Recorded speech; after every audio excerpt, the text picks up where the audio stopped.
அஸ்ஸலாமு அலைக்கும். This is Fathima ஸ்லாக். இன்றைக்கி நம்ம கிச்சனில் என்ன சமைக்க போகிறோன்னா வஞ்சர மீன் தலை குழம்பு எப்படி செய்யுதுன்னு பார்த்துடலாமா. ஒரு பாத்திரத்தில் தேவையான அளவுக்கு எண்ணெய் ஊற்றிக்கிட்டேன். எண்ணெய் நல்லா காஞ்சி வரட்டும். யாருக்கெல்லாம் இன்றைக்கி செய்கிற மீன் குழம்பு நாளைக்கு சாப்பிட்டா ரொம்ப பிடிக்கும்னு கமெண்ட் பண்ணுங்கள். எனக்கு ரொம்ப பிடிக்கும்.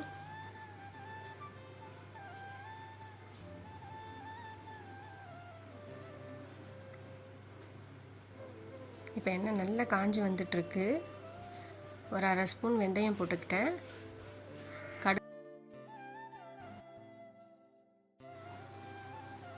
தேவையான அளவுக்கு கடுகு உளுந்து போட்டுக்கோங்க. கடுகு பொரிஞ்ச உடனே கொஞ்சம் சோம்பு ஆட் பண்ணிக்கிட்டேன். ஆல்ரெடி 2 வெங்காயம் கட் பண்ணி வச்சுருந்தேன், அதையும் இப்போ சேர்த்துக்கிட்டேன். தேவையான அளவுக்கு கருவேப்பிலை சேர்த்துக்கோங்க. வெங்காயம் நல்லா வெந்து வரட்டும். வெங்காயம் வதங்கின உடனே நான் ஒரு 2 தக்காளி கட் பண்ணி வச்சுருந்தேன், அதையும் இப்போ சேர்த்துக்கிட்டேன். இது ரெண்டுத்தையும் நல்லா மிக்ஸ் பண்ணிக்கலாம். தேவையான அளவுக்கு உப்பு போட்டு வதக்கிக்கிட்டேன்.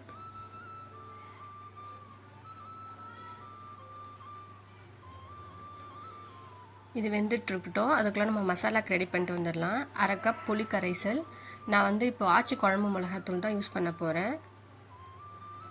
அதையும் போட்டு நல்லா கரைச்சி எடுத்துக்கிட்டேன். தக்காளி வெந்த உடனே அரை ஸ்பூன் மஞ்சள் தூள் சேர்த்துக்கலாம்.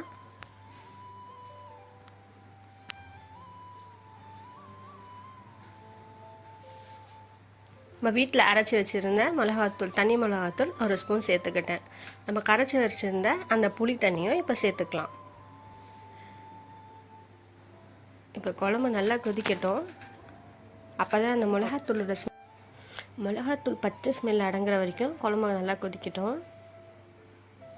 குழம்பு நல்லா கொதித்து வந்துட்டு இருக்குது. நான் வஞ்சர மீன் தலையை க்ளீன் பண்ணி வச்சுருந்தேன், அதையும் இப்போ சேர்த்துக்க போகிறேன்.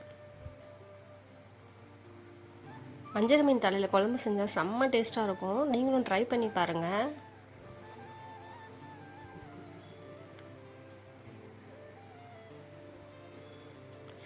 வாசமே செம்மையாக இருக்குது.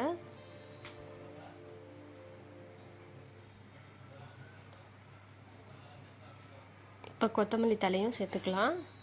ஒரு கொதித்த உடனே குழம்பை இறக்கி வச்சிடலாம். அருமையான வஞ்சர மீன் தலை குழம்பு ரெடி ஆயிடுச்சு. நீங்களும் ட்ரை பண்ணி பாருங்கள். தேங்க்யூ.